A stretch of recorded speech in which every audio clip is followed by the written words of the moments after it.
Hello my lovelies, and welcome back to my channel. Today I'm going to be walking you through how I made my Princess Yona cosplay from Akatsuki no Yona, translated in English as Yona of the Dawn. Yona of the Dawn is a historical fiction, adventure, romance, fantasy story in which Yona, a spoiled princess, is exiled from the palace after the murder of her father, and over time she slowly grows into a strong yet gentle woman who cares for the needs of the people of her country in ways besides being a ruler. This story is probably one of the most delicious slow burns I have ever read, both in terms of romance and there was a dust, sorry.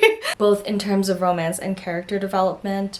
Yona is probably one of my favorite female protagonists ever. If you enjoyed Apothecary Diaries, you will probably also very much like Yona of the Dawn. More on Yona later. Let's get started with the cosplay. So first I worked on her iconic earrings. Me personally, I did not love the look of like the fabric tassels that I've seen cosplayers wear, make, and buy, just because like the fabric can get tangled kind of easily, so I opted for a chain tassel. This was the only one that I could find on Etsy that was long enough and narrow enough. I really like how it frames my face. I like the way it drapes, if metal can drape. They would occasionally get like one strand caught in my hair, but like it was very easily fixable. It wouldn't tangle at all, and it laid pretty nicely.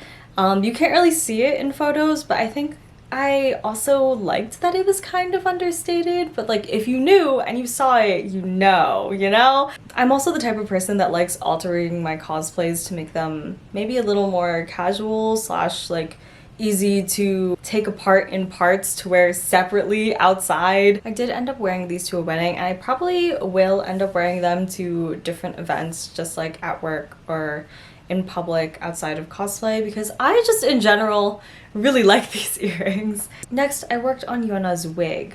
I started out by crimping in sections and tried my best to make sure that the wefts would hold on to the crimped texture, but to be honest, I don't think I did as good of a job as I did when crimping Mama's wig. Like I'm not sure, maybe I wasn't really focusing, but the wefts were still really shiny after I finished, and I'm not really sure what might have went wrong. Like I bought my wig from the same place I bought Mama's wig. It might not have been me, I'm not really sure, but the wig still combed through, so I just left it. I tried on the wig to cut the bangs, and I realized because I was wearing a striped blue and white shirt, I looked like Wendy's. I trimmed the bangs a little bit longer because I was going to attempt anime manga hairstyle spikes for the first time. After trimming the bangs, I also trimmed the face framing bangs, but I decided not to spike those because I think just slightly curling the ends worked well enough, and I layered the wig as best I could. I tried using a razor, but scissors angled downwards gave me the effect that I wanted. After that, I curled the wig in sections, hairsprayed each curl, and pinned them until they cooled. Then I released and reshaped them with my hands. Afterwards, I styled it with my hands and very, very gently combed it with a wider brush. And then on to working on the bangs. I styled the bangs with chopsticks and steam to make spikes. Then I hairsprayed. Luckily, I think the only part of the wig that crimped properly was the bangs, so the spikes were much easier to shape.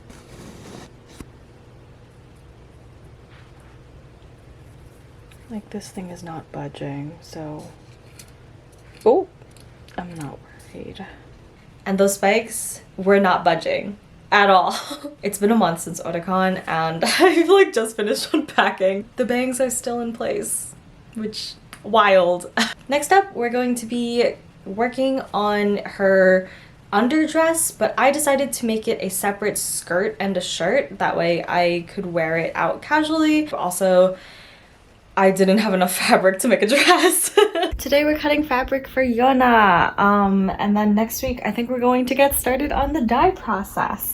I have my fabric all laid out, ready to cut, and I have some measurements here, most of them at least. I haven't figured out what to do for the top yet. I think I'm just gonna do like a regular I don't know, baggy long sleeve shirt. I'm gonna try doing it in one cut because the less layers I have on, the better, because again, this is going to be the middle of August. But yeah, hopefully I have enough, and I'm also going to cut out Uriel's wings. Yippee!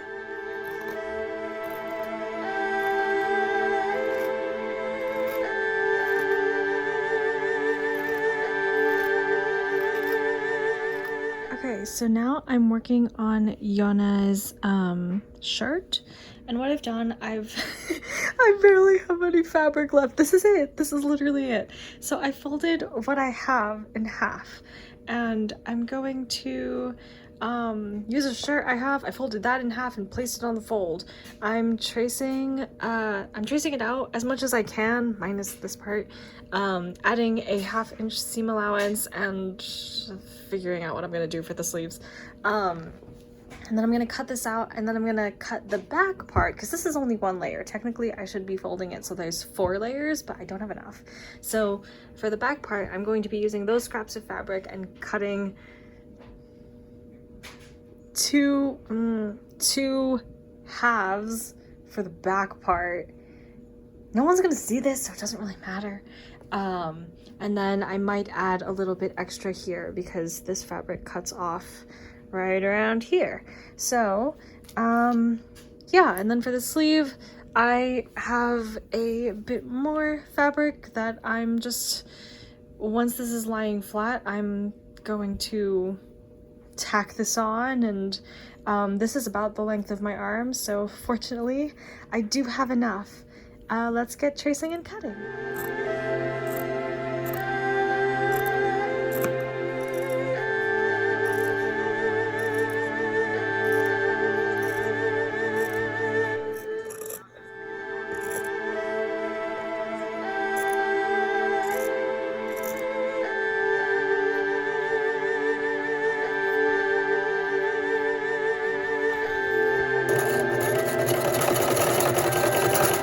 Okay, so I've sewn and serged all of my fabric pieces. My skirt and my top are basically assembled with the exception of the waistband and the binding, just because I'm not quite sure what I'm going to do with that yet. So what I'm doing right now is weighing my fabric to figure out exactly how much dye I'm going to use.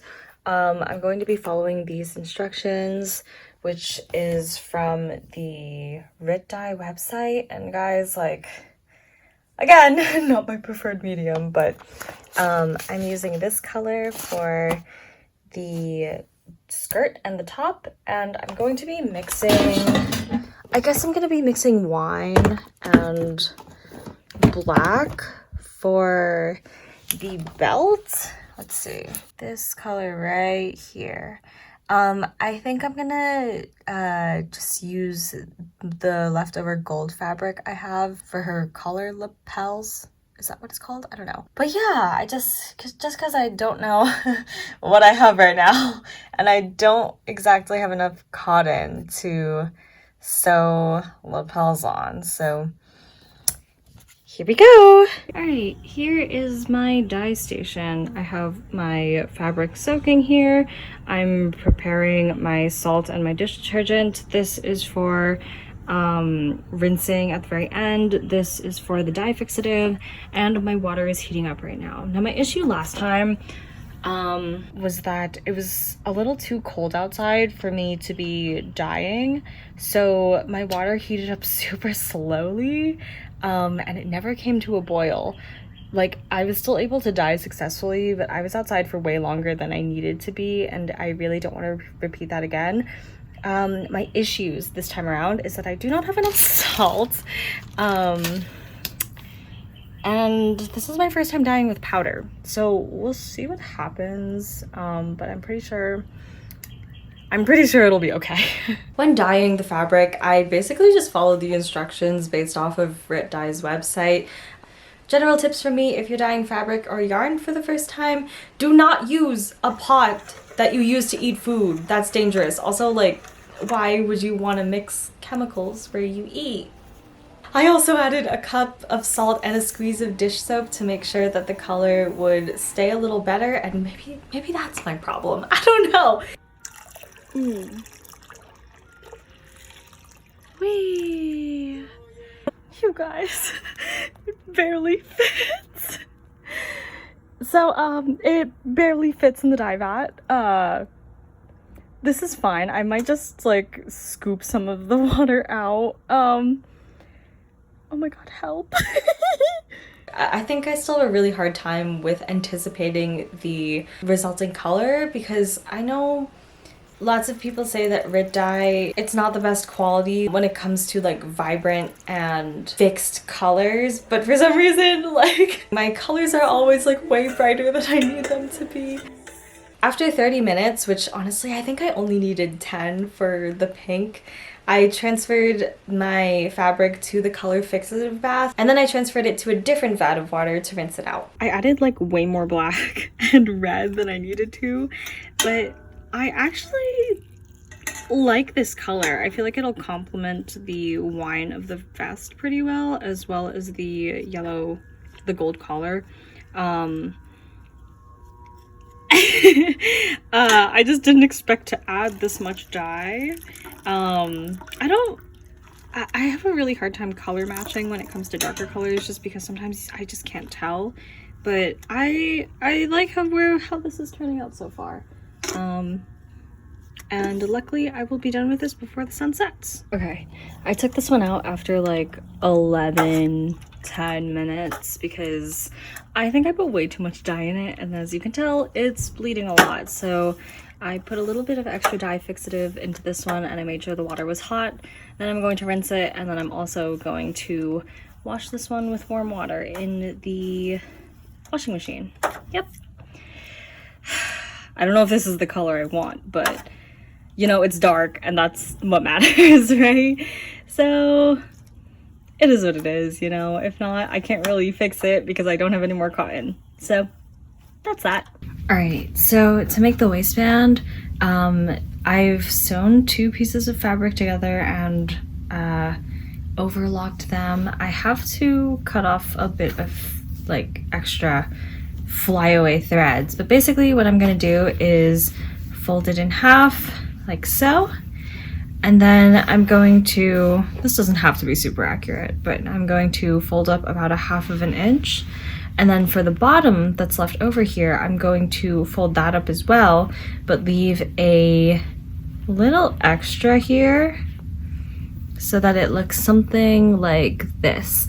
That way this will be, the shorter side will be the top, and then I can stitch in the ditch to secure down the back side of the waistband. Yeah, so let's get going on that.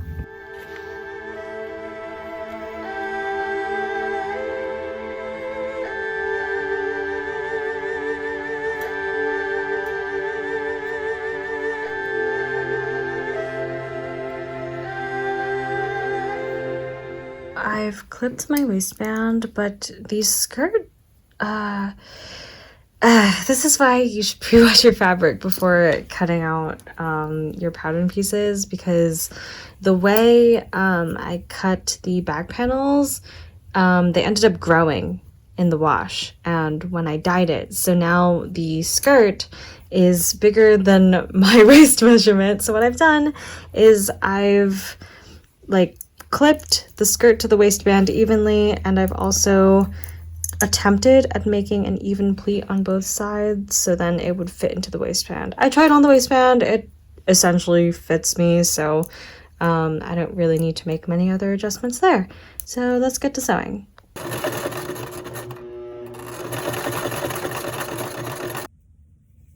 After sewing the waistband down to the skirt and then sewing the ends closed, I flipped my waistband inside out and stitched in the ditch, catching the back side of the waistband to secure it down.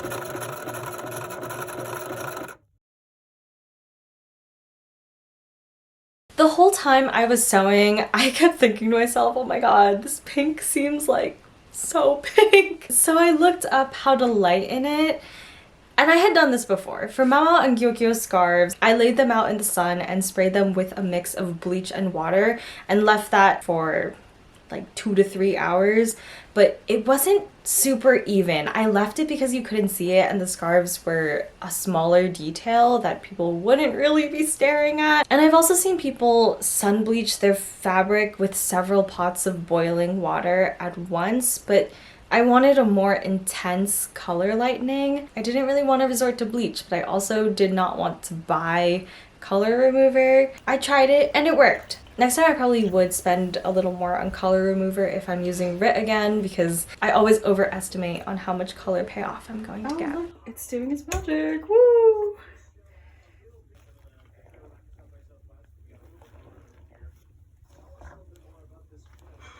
"20 parts bleach." Oh my god, 20 parts of water, 2 parts bleach worked.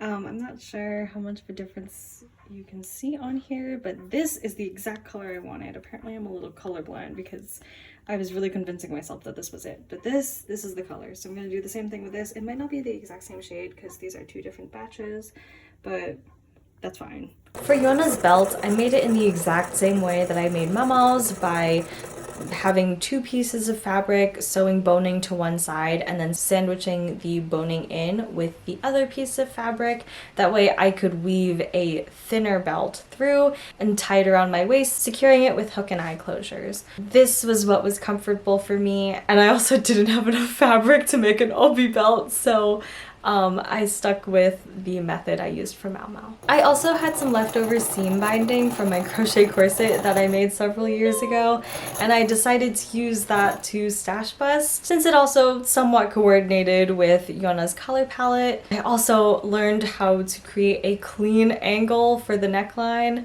Oh my gosh, it's so pretty. So since, oh my gosh, I'm so sorry. I'm like filming this at like 2:30 in the morning. But since Yona takes inspiration from several kinds of East Asian cultures, I'm reusing the Hanfu pattern I got from New Hanfu that I used for Mamo, and the same fabric that I used for Mamo's skirt, and I'm altering it a little bit, basically from my waist to the bottom hem, which I'm shortening. I added a bit more of a flare so it could have a bit more of a skirt effect, or at least that's what I'm hoping for. And then for the neckline, I made it taper out so then it could be like a crossbody sort of situation, and then it would end at the waist. So this part here would be covered by the belt, and I don't know if you can really see it, but the what it's called, I just inserted here. It'll end right here, and from the waist to the bottom hem, that will be just regular satin.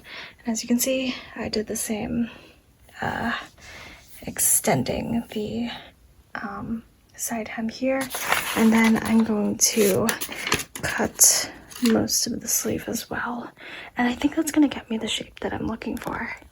I did also want to take some time in this video to talk about historical and culturally significant dress in cosplay. I do have some notes on this because this conversation has been coming up at least once or twice in the past 4 months. I didn't talk about this when I was walking through my process on how to make Mama's Hanfu, even though I did write a little note on the screen, because I honestly, I don't think I had the right words for it yet. And after everything that's happened with K-pop Demon Hunters and Heaven's Official Blessing and Apothecary Diaries, I think I have a sort of better idea of what I'd like to reiterate. Various cultures and cultural dress is featured in this story, which makes sense as Princess Yona and her group of friends travel all over the kingdom of Kuka and beyond. Yona's vest, I wasn't sure based on just looking at it. I wasn't sure if it was inspired by a historical East Asian garment or if it actually was one. So I decided to do a little bit more research to see what people were saying. A lot of fans would refer back to the mangaka's interview in which they said there is no one country that Yona is based off of, even though they did take cultural inspiration from a couple different cultures to form the geography of Kuka and the countries surrounding it. That said, there are also 2 Reddit threads attempting to attribute the clothing, geography, architecture, and the names of the characters solely to Chinese history. But there is a not so subtle tone of nationalism in those posts, and that made me feel a little weird because Chinese historical dress is featured in Yona of the Dawn, but it is also not the only culture that is represented. Lily, for example, here is wearing a Korean hanbok. Kuka is loosely inspired on the 3 historical kingdoms of Korea and is surrounded by, again, a very loose fictional interpretation of historical China and Japan.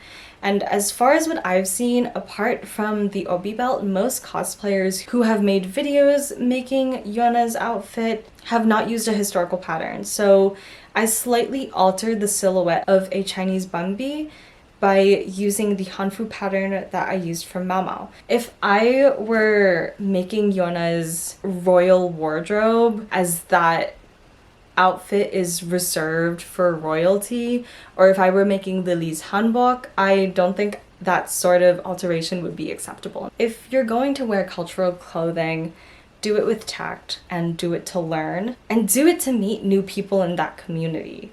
Don't do it to hop onto a trend or keep up with the latest fashion statement. Rather than seeking permission, try to understand why people from those cultures are telling you to take a different angle. Because once you understand more about a culture and the historical context behind period dress, you understand why certain cultural wear is considered sacred and only to be worn in certain circumstances. Connect with that culture rather than trying to consume that culture without respect for the people who protected it. If you couldn't tell, this is something I'm very passionate about. Because at the end of the day, like, clothes and cosplay is never just something you put on your body. It's a political statement, and it tells yourself and people around you the type of person you are. Okay, let's keep going with this process before I completely derail this video. After that, I cut out my alterations and burned my edges. It's kind of cutting corners for this type of project, but I don't think more practice with burning edges hurts for me, especially since I'm fairly new to it. But I learned this time that even though satin does melt rather than burn like a natural fiber would do, if your fabric's frayed, it can burn away extra and you may need to start again. So just be aware that your edges are clean. Then I did my first try on before sewing down the lapel. All right. Yeah, so I wasn't expecting a cos testing today, but I'm trying this on before sewing this together because I just want to see how it fits and like where the lapel for the front might fall. I like how this is closed in the front, like it's not spreading apart. It is a bit bunchy in the back, but I think it's fine. I like the length as well. Is it a little bit short? Maybe, but I think it works with like what I think my own dimensions are in reference to Yona. The sleeves, I like how they like sort of flutter a bit. I'm glad I cut them on a curve. Wasn't expecting it, but this is exactly what I wanted. That said, they are a little long, so I might cut a little extra off, but I'm gonna sew these parts together, and yeah. I like it though! I'm gonna be adding the lapels today, and I think I'm gonna finish. Oh my gosh, finishing 2 cosplays in 1 week is actually crazy. Okay, now that I'm trying this on, I'm realizing that I did not need to add all this extra fabric at the side because I compensated for the front by adding 2 extras of fabric on either side. coming from here to here based on the depth of the lapel. So now I just have like a bunch of fabric puckering out, so I'm gonna chop off the 2 1/4 inches that I added, and I don't feel like overlocking it though. And then I'm gonna sew it down. But yeah, I don't hate it. The back could use improvement. After this try on, I knew what I had to alter and I knew what I had to change. I said this in one of the shorter videos that I had recorded when I was still working on Yona, that I used this one promotional poster as my reference for this collar, because Yona wears this collar in multiple chapters of the manga, but those have not been animated. I don't know why she's wearing this collar in this promotional poster when she does not wear this banbi throughout the show, but I was like, okay, I don't have enough cotton. I do still have leftover jacquard? Brocade? I'm not sure. I think it's jacquard. That was gifted to me from a family friend, so I cut out a strip of that and then added some interfacing to stiffen it. By the way, shout out to Andy for this interfacing. I had originally asked on Instagram if anyone had interfacing so I could fix Uriel's skirt. I still have to do that, by the way. It helped me with my Yona cosplay. Thank you, Andy. I really appreciate it. I made this lapel in a similar fashion to the skirt's waistband. I stitched in the ditch. I hand sewed a frog closure on top, so if it got too hot and I didn't want to wear the belt, it would still look like a complete outfit. Alright, so I'm cos-testing Yona and Uriel today.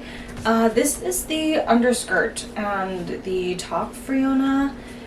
I really like it. I think it's good for just walking around when I want to be out of cosplay outside of the convention. It looks casual, summery. This is very short, but like, I'm gonna be wearing something under this, so it's fine. Here's the full ensemble.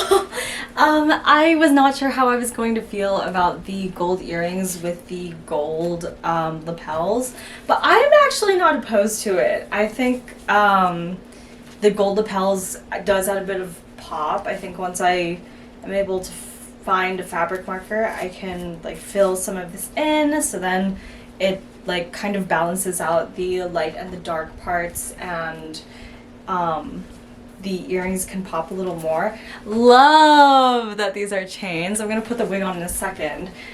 Do I still think it was the right decision to cut open the side? Yes.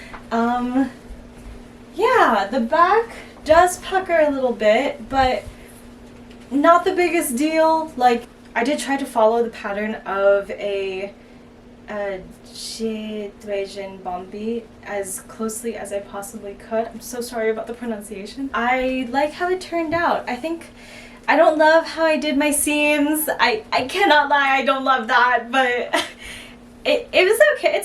It's okay, you know? I do like that I cut my sleeves shorter. I wish they'd lay a little bit more flat, but you know, I'm not like a fictional character, obviously, so it's not going to have those dynamics. But yeah, gonna try on the wig, and I will probably need to like pin this closed so it doesn't move around, but making that little divot for the lapel ends to hold on to was the right decision. Oh, also obsessed. Okay, and here's the wig. Me personally, I'm not completely sure how I feel about it because I don't know if it's my face shape. It's probably that I haven't done my makeup yet, actually, and I didn't like put the wig cap on properly, so my head has a little bump in the back, and thus all the hair in the back is like way shorter. But yeah, I also fixed some of these bangs right here because you can't see them really. I split this in half so I can move it over a little. That way it looks just a little more natural. I like it though. I do like the curl pattern, and I'm sure everything will come together once I put on makeup, so. Yona was my Friday cosplay at otakon. I think her outfit was the perfect cosplay for shopping because it was fairly easy to move in and breathable as well. It felt so special to cosplay Yona because this is my 10th year keeping up with manga updates, and the manga is finally in its final arc. For how many more years? But I don't know. But something that happened on Friday that didn't happen on the other days. It wasn't very often, but con goers, cosplayers, artists in Artist Alley, like everywhere we went, there was at least one person who was like, oh my god, are you cosplaying Yona? And it just kind of made me realize that Yona's story is so life-changing for a young girl growing up who's told that she has to harden her heart to continue surviving in a world like this. And Yona gets stronger, but not in a way that strips her of her humanity. And for me, that's one of the most appealing things about her, is that she continues to be loving and soft and gentle while also caring so deeply and fighting for her people. Besides the characterization being one of the most compelling that I've ever read, the romance was also equally as compelling. They don't make men like Hawk anymore. I didn't want to focus as much on the romantic aspect of her story while I was debuting this cosplay because 1, this is my first time wearing Yona. 2, I do not have a Hawk cosplayer with me, although one of my friends did volunteer themselves. Who knows, maybe I'll bring Yona back with Hawk. I don't know. I found a Reddit thread that was comparing the Love and Deep Space love interest to anime characters, and Hawk was compared to Caleb Jaw. Was I surprised? No! Romance aside, this story has had such a big impact on me that when I do circle back to reread some of the first chapters or catch up with manga updates, I just fall in love with this story all over again. The only other thing I have to tell you is to watch our con vlog because we had a lot of fun at otakon. There were a few issues, but overall I do see it as a good experience because we met great people and I had fun with my friends. If you want a teaser, here's that. Connie's trying to take a cute video of us, and I'm trying to show them Raphael at our restaurant. Oh my god, Rich! This is a One Piece character, by the way. This is Yona from One Piece. And that's all I have for you today. Next week, I'm hoping to upload Uriel's cosplay process video. However, I do need to split that into 2 videos because it's already an hour long and I haven't recorded the voiceover yet. I'm also in the middle of wrapping up my progress for the big wings, finally, and bejeweling the smaller wings. So I may or may not add that to the process video, even though I have not debuted these updates to the public yet. That's all I have for you today. So if you enjoyed this video, kindly hit the like and subscribe button to join the Stitches and our teams, and I will be seeing you next time. Bye!